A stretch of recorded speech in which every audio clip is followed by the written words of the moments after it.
Welcome back to Crusader Kings 2 Game of Thrones mod. Where we left off is King Tommen II, the Lion King of the Rock Lannister. And we are on a quest overseas to try to get fame and fortune in the Doom of Valyria, or what maybe was left behind by the Doom of Valyria. Maybe we come across some gold, maybe some treasures, something of that nature. And if you were up on the history of Song of Ice and Fire, you'll know that King Tommen was the last Lannister to have the Valyrian steel sword Bright Roar. But in his quest for fame and fortune, he was lost forever along with the sword. So, we're going to try to replicate that journey, but we're going to try to survive this time. I thought about maybe just, nixing the whole voyage overseas and just, govern our little piece of Westeros, but what fun would that be? Okay, let me make sure I already stopped plots. Like, council, he's secluded for some reason. Okay. The feast. Oh, before I start, yeah, there was like a 2-minute period before here, and it kept crashing, so I got past that part. It was crashing while I was recording. But we haven't started really anything. We're in Valyrian right now, over here. Stopping our stopover, I guess, before we get to the Valyria. So, the feast. The first leg of the journey has passed, with the ship arriving at Port of Valyrian after crossing the Summer Sea. This is when you tell the men you intend to sail into the smoking sea in search of Old Valyria, as the old man's map instructs you to do. Many balk at this and desert, but others, including the trusty Gareth, remain loyal. More worthy men willing to take the risk can be hired anyway. Whilst waiting for the ship to be resupplied, you receive an official invitation from Captain Rogo Pinar, a local volunteer noble, to join him at a feast you and Gareth attend that very evening as guest of honors. Well, we lost some prestige, and because the guy doesn't like us, I guess. Maybe we were too proud. He doesn't like proud people. Oh, forgot to do the pause. Put down the speed a little. The ship has set sail again, bound for the smoking sea. The sea was created from the shattered remains of Valyria after the Doom. It is now filled with volcanoes and smoking stacks of rock.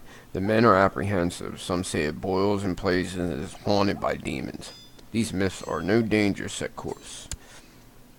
Now the guy that we had taken with us, I think was the sailor navigator. I think he'd come in handy with the navigation part, because he probably don't know nothing about Valyria other than what he's probably read in books. But as you can see, we didn't get too good of a person here. He's an incompetent commander. He has no skill in fighting. His martial isn't terrible, but could be a lot better. And he's a homosexual, so at least he'll be well dressed. But yeah, I don't know why all these quests, the person's always a homosexual in my game. I don't know why. Not that I have a problem with it. I could care less. It's just at least have some good stats, but he don't even have that. But anyway, let's go back to the voyage. For many leagues, we sailed through the smoking sea with visibility gradually declining as a humid mist envelops the ship. Before the course can be changed, it becomes clear that we have come too far. We've come far too close to an active volcano. The mist is becoming hotter and hotter, with a rain-searing ash beginning to rain on the ship. This warship is strong. We can sail through this. Okay. 70% chance we get through it. Whew. Proving our bravery to the crew's able seamanship, we have safely navigated ourselves away from the hot ash cloud. The ship suffers mild damage after some outbreaks of fire, but the crew managed to contain it and keep the ship afloat. Well done, men. I just hope I don't get the dragon one, man. Every time I go over these quests, like for Valyrian steel swords, always a dragon, man. Always.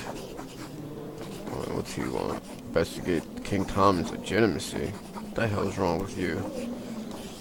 You're an advisor. It's not the way an advisor of the Rock should act. The ship has navigated the smoking sea intact, with not too many losses. It finally makes land on the broken Valyrian mainland. The land starts with sheer cliffs many hundreds of feet high, with seemingly no visible way to reach the plateau above. These cliffs are no doubt formed when the peninsula was wrought asunder. Alright, we can go straight up, no matter the danger, or we can do a safe way, scout up. I think we're gonna go directly. We're a brave man. The cliffs have been safely scaled. There are some moments where you almost slip, but your grip held firm. Now you have reached the mainland of Freehold, which seems charred and ruined by the recent catastrophe, and now must trek to Valyria itself. Onwards. I'm just hoping this isn't the dragon one, man. It's different if you have a guy with good martial. Because the dragon's martial is usually low because they're like maimed or something. I figure it's always like that. But his martial sucks. Like if I had like a high 20s, even like 30, it's doable. Alright, Old Valyria. After many days of traveling on the air straight Valyrian roads, we have finally arrived in Valyria. You walk on in all its silence as you survey this once great city is now in ruins. The fabled topless towers laid ruined and scorched, and great rents can be seen in the earth. Rents that have swallowed majestic palaces and sprawling temples. Truly, this once proud city has been destroyed by the doom. No one knows what caused the doom. Most say that it was a natural cataclysm, a catastrophic explosion caused by the eruption of all 14 flames. A handful of maesters hold that Valyria had once used spells to tame the 14 flames for thousands of years, that their hunger for slaves and wealth was as much to sustain these spells as to expand their power, and that when at last those spells faltered, the cataclysm became inevitable. The ruin of this great city is truly a tragedy. I have a great idea, but no money to make my dream real. One of the traveling merchants who regularly visits Casterly Rock has shown interest in my idea, but always changed his mind whenever I asked him to invest in it. But it's a great idea. Who is this guy? I don't know. The merchant apparently changed his mind and promised to finance my idea so I could begin working on it. I have a feeling right now it's something to do with the merchant's change of mind, but I could care less. I will gain 24 gold for whatever it was. Let's see, what are you doing? Always up to stuff, aren't you? Who's at war now? I'll leave it alone for now. After exploring the ruins of the city, we have located a palace marked on the old man's map. This palace is one of the grandest in the city, cascading many feet into the air and adorned with Valyrian sphinx made of fused black stone. Remarkably, it seems mostly intact. You and Gareth enter the palace to seek out its treasure. We shall find our prize. Hopefully. The map leads you into a chamber at the heart of the palace. A door of fused black stone swings shut and traps you in. 4 archers stand before you, under which all of them is flame of different colors. Clearly, this is the start of some sort of labyrinth designed to keep out unwanted intruders. Okay. Pass through the arch of red fire, pass through the arch of green fire, pass through the arch of blue fire, pass through the arch of black fire. I'm thinking maybe red because it's our colors, and let's check it out. Oh, it was the right one, thank God. You enter what seems to be a crypt, so we have to keep track of that in case because I think I've seen this one before, and you end up, what's it called? You end up going back, or you're gonna have to go back if you make one wrong choice. So you gotta remember which ones you make. So it was red fire.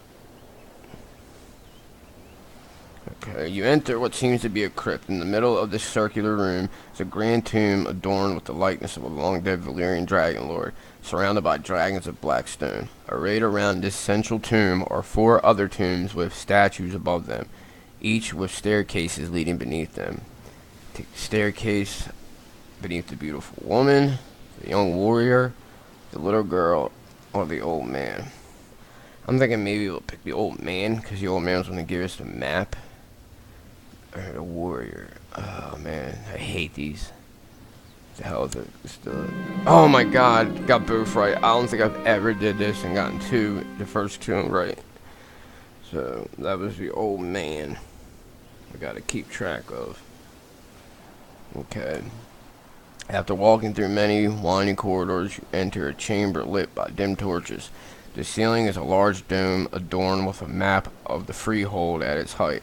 Next to four marked colonies of Valyria on this map is a door of black Valyrian stone. Okay, I guess these are the four they've conquered, or colonized. You got Monteris, Tyria, whatever, Tyria, Volantis, and Dragonstone. I think I might pick Volantis because I guess it was the greatest of them. Or Dragonstone. Oof. See? You proceed down a dark spiral staircase where you and Garrett descend the steps slide together to form a steep slide. Damn it. Alright, now we got Red Fire, Old Man. I wonder if I should get Dragonstone or Terrace. Leave Dragonstone. Yes!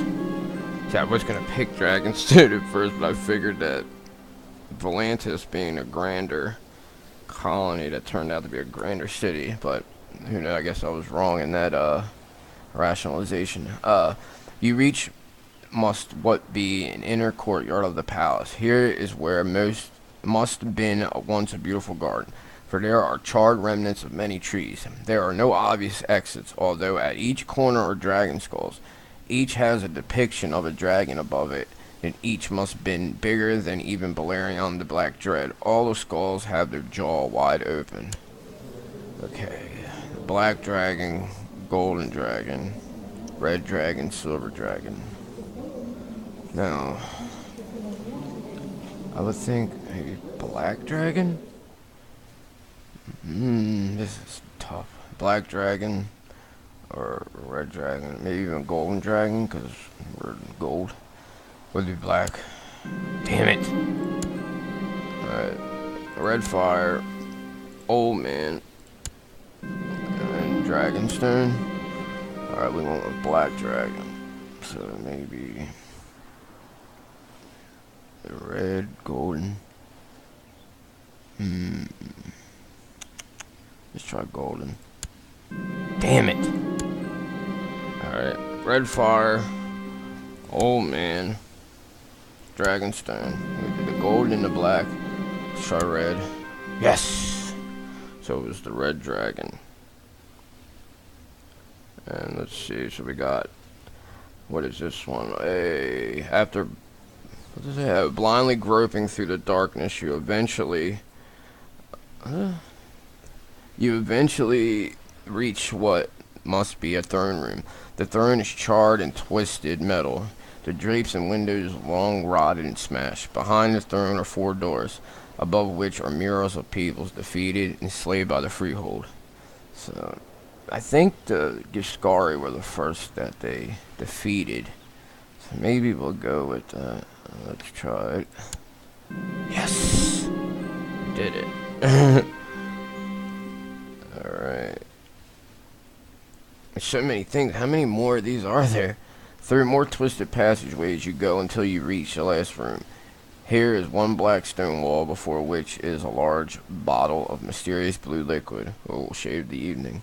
Clearly it must be drunk. You and Gareth drink and the wall vanishes and four doors appear. You suffer terrible visions of dragons, wyverns, wolves attacking, however, and desperately flee to a door to escape the terror. Which door should we try? Let's just go with the first door. Oh! In frenzied panic, you and Garrett fortunately come to rest in a large hallway. It would seem we have found the end of the labyrinth. The doors to the large vault stand before you. Before you can enter, however, Garrett stops you and says, "Your Grace, I must have a word, if it may please you." Okay, let me see. Give Garrett a little gold. I think he either screws you or doesn't. He's lustful, he's shy, he's envious. He might be an asshole. You set sail on this journey knowing of the dangers and cleverly brought a sailor, and even a magnificent ship you built couldn't stop the storm. Your companion thinks fondly of you because of this.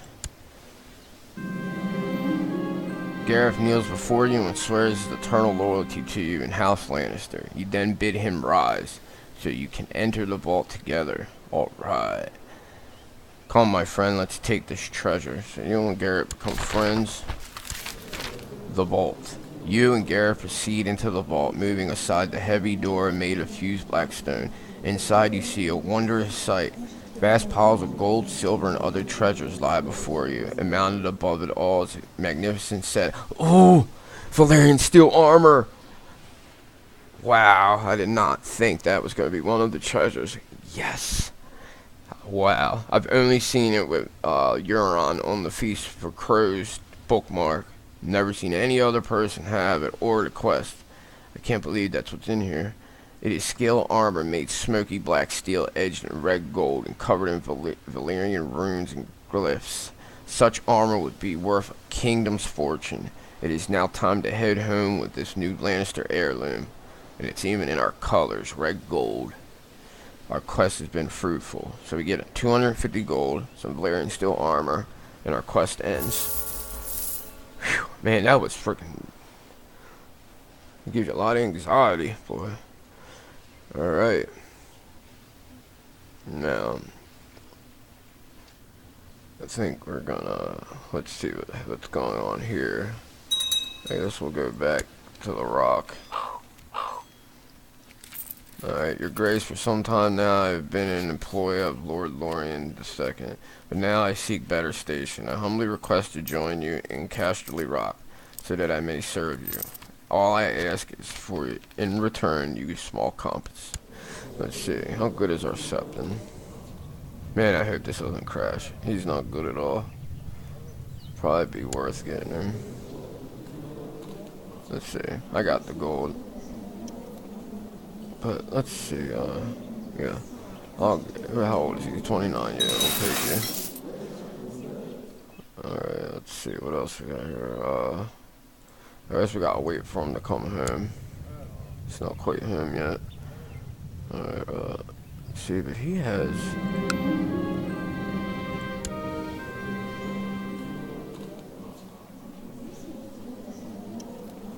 Yeah, I mean, he's like got 130 men. Even if he's pissed, who cares? Alright, we're gonna have you do charity. Casterly Rock. Alright. Seduction in the Wild. My courtier has just informed me that Lord Ilyn of the Gold Road tried to recruit her in a scheme to seduce my wife. Wow, that is not cool, dude. That randy old goat. Become bitter rivals.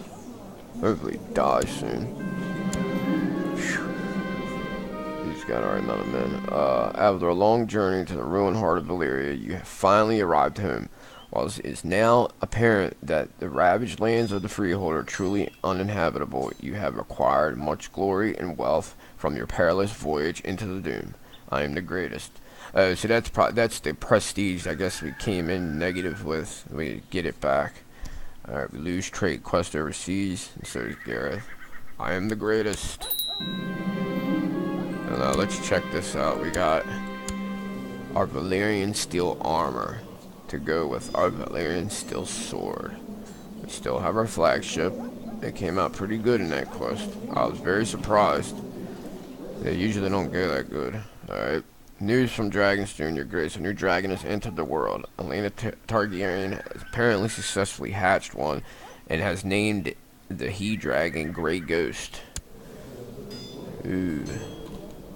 Yeah, speaking of dragons, I did another play with Arion, I forget his last name, but he's one of the Dragon Lords. And I wasn't gonna record it due to the fact that every time I ever played with the dragons, somebody with a dragon, it's like horribly easy. But it was easy at first. Like, I've gained a lot of land, but you still have to keep these lords of different religions. It's hard to keep them, you know, without wanting to revolt against you. So now that my main guy's died, my heir, and it's becoming a lot tougher to hold these lands. So I think I might start recording from where my new heir is taken, because it is pretty fun to watch with the dragon warfare and everything else. I've tried to recruit other dragon lords to my court, and I tried to keep it, you know what I mean, strictly high Valyrian with my, because you can have up to 3 wives and lovers on top of that, so it's a little easier to get heirs. But I was thinking I might start recording that too for you guys to see. But back to this playthrough. Okay, my wife is pregnant. That's a good thing. Hopefully it isn't that god boinked her while I was gone. But we have Valyrian steel armor. Man, that makes me excited. See, I wonder why it doesn't give you, what's it called? Marshal. You would think it would. Needs to say his perilous position. Surely squabble and rivalry will emerge without clear leadership. I humbly petition you name me designated regent to avoid this sort of trouble. Lord Burden of Tedrin, whatever the hell it's called. Okay, you can have it. And you've got good stewardship. Why not? You can hold attorney. And let's see, map commander. I don't have any good commanders at all. I guess we're going to put this incompetent guy here. Our new buddy. Hold on, let me see. Yeah. We'll put you. Alright. Lord Lyle Craig Hall used a favor on Lord Ellen of Goldroad to force him to join all factions. Even though he's my rival, he still has to go under the crown loyalist. How'd that make you feel, asshole? Alright. That's good. Alright. Now I think we're going to end this episode here. It was very nerve-wracking, to say the least. We are now back home to rule over our part of the kingdom. I think what we're going to start doing now is starting to try to take some of this land from the Stormlands. Now, the Stormlands, they're not in war. He has 60,000 men to my, I think, 20-something. 30. Alright, and the Reach, they have 18,000, which is weird. They should have a lot more than that. I don't know why they don't. But, yeah, I want to try to start taking some of this right here and make our land a little better. Or start trying to mold our heir, which is 2 years old and has no traits whatsoever. So, when next time we come back, we will start to put that plan into motion. But until next time, I want to thank everybody for checking this out and watching our voyage to Valyria come to fruition. And it's his last hearth. I will see you guys next time. Peace.